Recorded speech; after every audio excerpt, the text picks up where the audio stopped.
As they always say, better late than never, right?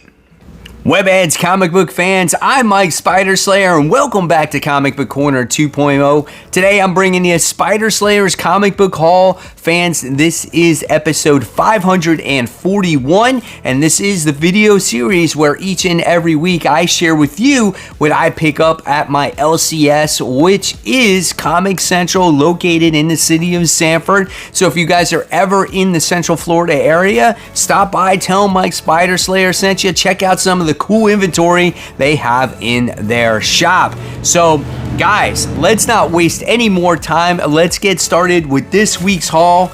And here we go. Mysterious black bag. Inside are the comic books. Now, as you can see on the thumbnail, I got, yes, another graded comic book. And I've been eyeing this one for quite some time, guys. Can't get these comics out of the bag. Okay, here we go. There's the stack.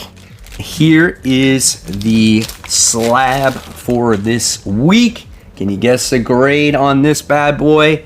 There it is. It's the Super Villain Team Up issue 1. I love villains, and I've been eyeing this one for a long time, and I'm like, yeah, I have to get it. I just have to, because you got Dr. Doom on there. Doom is with Namor, and there's a lot of Namor stuff going on right now. There's other characters on here, so I was like, yeah, why not?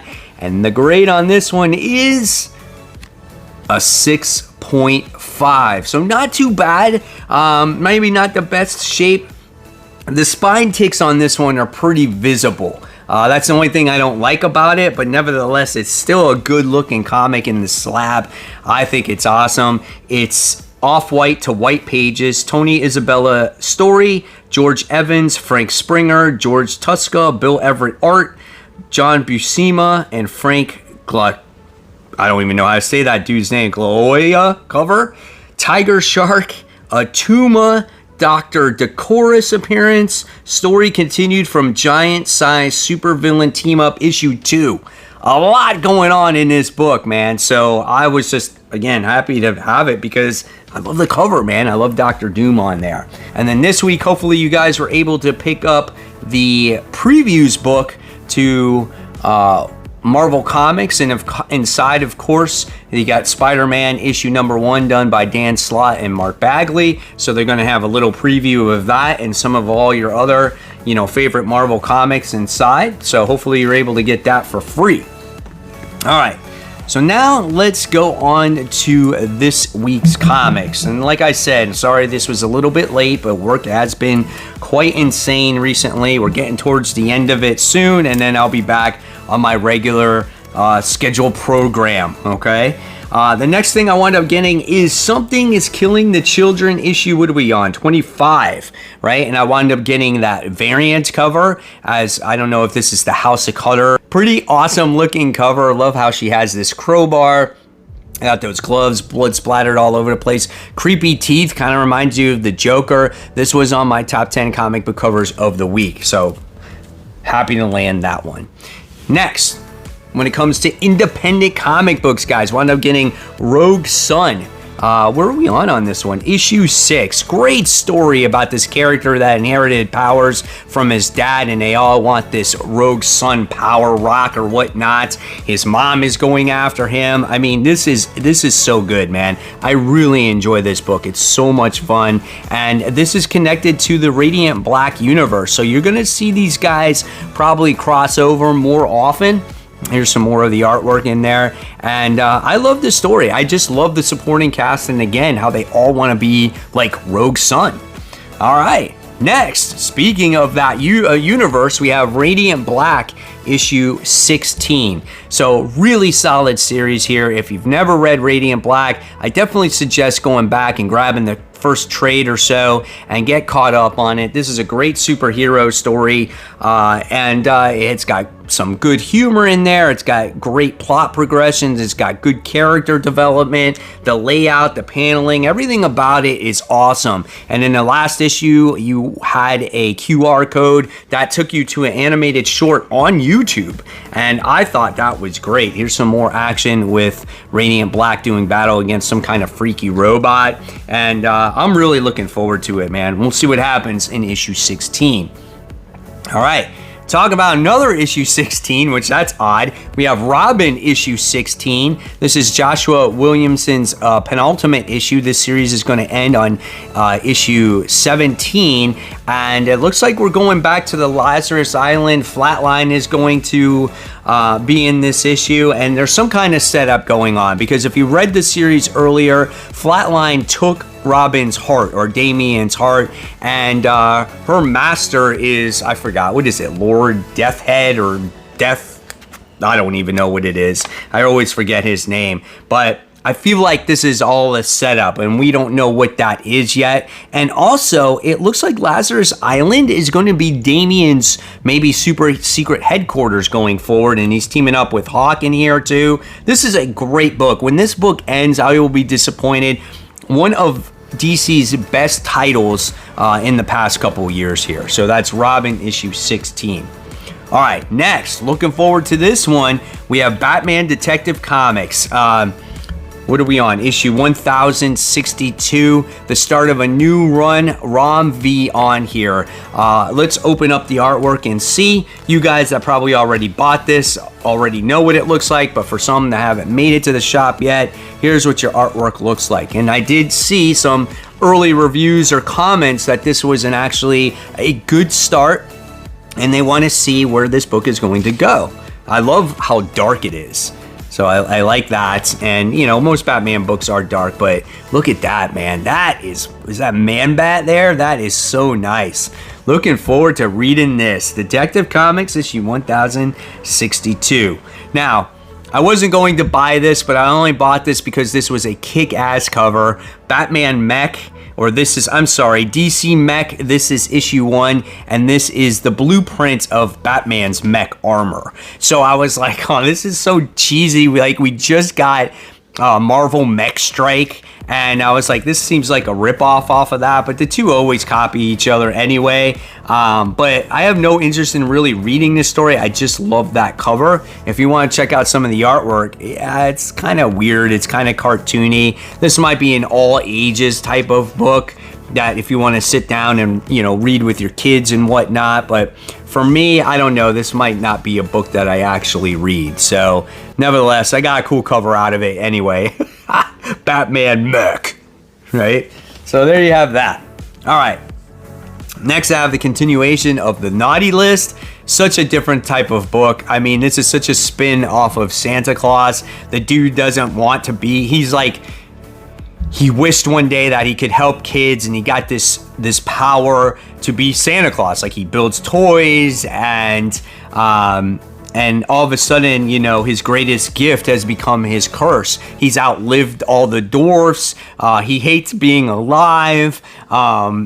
It's just crazy, man, because he's like Santa Claus that he just never dies. And now he's doing these missions. It had to do with, like, you know, human trafficking and stuff like that. It's just kind of odd. It's out there. Definitely a different type of book. But yeah, if you ever wanted Santa Claus to have this, I guess, edgier side to him, this is it, man. This is Naughty List. That's issue 4.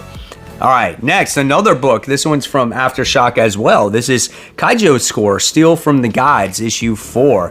So we got his super secret team that's going in there inside of Kaijo that's been buried like many of years. They're trying to steal this secret treasure. This girl that is in this book was in volume 1, and she has this special team that can do this special mission. Will she be successful? You know, we're still determining that. Very, very different read. Again, if you love kaiju creatures, and you like something different, and you like your indies, yeah, check this out. Kaijo, issue 4. All right, here's a book. I don't even know why I bought this. I guess it was on the FOC. Guys, leave me comments below. Wild Cards, issue 1. What is this? I don't even know. The paper quality is very thin. I don't even know where to begin with this. I don't even know what it has to do. It looks like you have some kind of army person in there talking to his girlfriend. Maybe he's asking to marry her. I don't know who this guy is with this feathered hat. Like, what is going on in this in this book? I don't know. Wild Cards issue 1.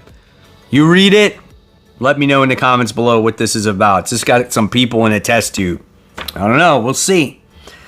Here's a book that I'm just not enjoying right now, and I don't know if it's going to get better, but this is Venom issue 9. I do not like how there's 2 writers on this book. One's doing Dylan, one's doing Eddie. I don't like Eddie being off in this garden, dealing with this random villain that he's doing battle against. Now we got King in the mix in here as well. I just don't like all this cosmic stuff when it comes to Venom. I loved King in Black. I love the element of Null being the one true King in Black. And in this run, it just seems like there's many Kings in Black. So I don't know. I have not been a fan, but I'll continue to read it and I'll see where it goes. But definitely a drop off from Donny Cates' run. All right, next we wind up getting Strange issue 4.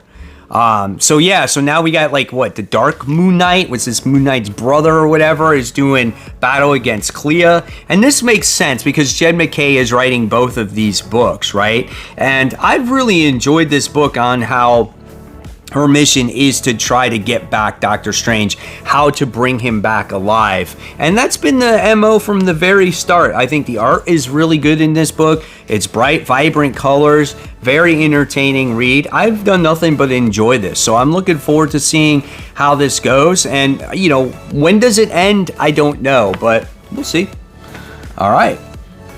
I showed you earlier Something is Killing the Children variant cover. This is issue 25. Here we got, what's her face on there? God, Jesus. Why can I never remember her name? I'm drawing blanks every time I show this book. There's the House of Color chick, the one with the orange eyes, right? Erica Slaughter. That's what it is, Erica Slaughter. Oh, man. This book is pretty good, but it's been kind of a stall, right? I feel like there's not a lot that's been going on. We've been trying to find out about this little girl's killer, who is the one that killed her parents or her grandparents or her uncle or whoever it is. Jessica's been trying to investigate, but we just, nothing's really happened in the book, man. I've been kind of a little bit disappointed in it. So I'm hoping that James Tynion has a good payoff when it comes to this one. So not as entertaining as the introductory arc, so we'll see where it goes. All right, next from Marvel, we have Iron Cat. This is issue 2. I love the first issue of this. I know it sounds cheesy. It's like, oh, it's a black cat in this Iron Man or in this Iron Cat suit. And it's not really about that. It's about Felicia's female love interest back in the past, and we're dealing with the ramifications of what happened in the last story arc because Felicia had to kill Black Fox, right? And they both were under his tutelage, and no matter what the case was, her ex-girlfriend said, Black Fox would kill himself before before anything, and you just took him off the first minute you can. So now they're at odds against each other, and she actually stole the Iron Cat armor, and now Felicia and the ex-girlfriend here are doing battle against each other. The artwork is absolutely phenomenal in this book. It is the same artist that did Spider-Woman. So if you read Spider-Woman, the most recent volume, you're gonna love this artwork. It's A+ stuff here, guys. All right, next we wind up getting Gambit. This is issue 1. This book is written by Chris Claremont. So if you're a fan of Claremont's, X-Men stuff, and you love what he's done, and you loved Gambit, I think you're gonna like this. Obviously, this takes place in a much different or simpler time. We got the Shadow King in there, so that's pretty neat, man. I'm looking forward to this. Gambit, unfortunately, is not my favorite X-Men, but he's still really cool. I love his power set and whatnot. And if this is bringing any type of, old school X-Men to me that I will enjoy besides the new stuff, I'm kind of on board with that right now because, you know, I'm fed up with the X-Men currently. I only read the main title, so it's kind of cool to read this older story stuff. All right, and then next we wind up getting Ant-Man. This is issue 1. So same thing, Ant-Man's never been my favorite Marvel character, but this is a new story by Al Ewing, so we'll see what happens with this one. And I guess we're going back to an earlier time when it comes to Ant-Man as well here, right? So I don't know. We'll see what happens with this one. I like the artwork, though. It kind of has that old school feel to it, that old school coloring in there also. So yeah, there we have it. Interesting stuff. All right, and then last but not least, you might be surprised by this, but I only got one cover of The Amazing Spider-Man issue 900. Listen, for $10, right? I was not going to get multiple covers of this, and you're probably surprised that I got John Romita Jr. cover. The reason why I bought it was he's the one behind the run. So if I'm going to pick up the milestone issue, it might as well be the one that's doing it. And so then I can remember who the writer is and who the artist was at the time, say 10 years from now. I know that might sound a little corny, but that's just me, right? So The Amazing Spider-Man, The Sinister Seven, John Romita Jr. cover. And let's check out some of the artwork. Now, you're going to love the artwork inside because it's not your traditional, artwork from John Romita Jr. I think Ed McGuinness does the artwork. And then, so a lot of people are going to be happy about the artwork in here. And it also says the Sinister Seven. Oh, they got that little robot dude back. I think Dr. Octopus was possessed that robot at one time back in Dan Slott's run. That's funny, dude. Artwork looks good, man. Wow, that looks awesome. Look at this page right here. Look at that. That is sweet. This gotta be the first thing I read. I haven't even started reading anything yet, so it's gotta be the first thing I read. Maybe I'll buy an additional copy next week so one will not be touched and it will be in my collection. So there you guys have it. There's the haul for this week. Like I said, sorry that it was late. I really want to know in the comments below, guys, what you picked up. And if you want to join my Facebook group page, just go ahead onto Comic Book Corner 2.0 Webheads Unite. It's absolutely for free. Great community there where everyone shows their comic book hauls, pickups, grails, all kinds of comic conversation there, guys. It's just an extension from this channel. And guys, if you love the content, I'll leave you some content that I did in the past. Not too much this past week, but go ahead and click on it. Support the channel. And of course, guys, as always, keep buying, keep collecting, but most importantly, always read those comics. Guys, thank you so much. Enjoy your books.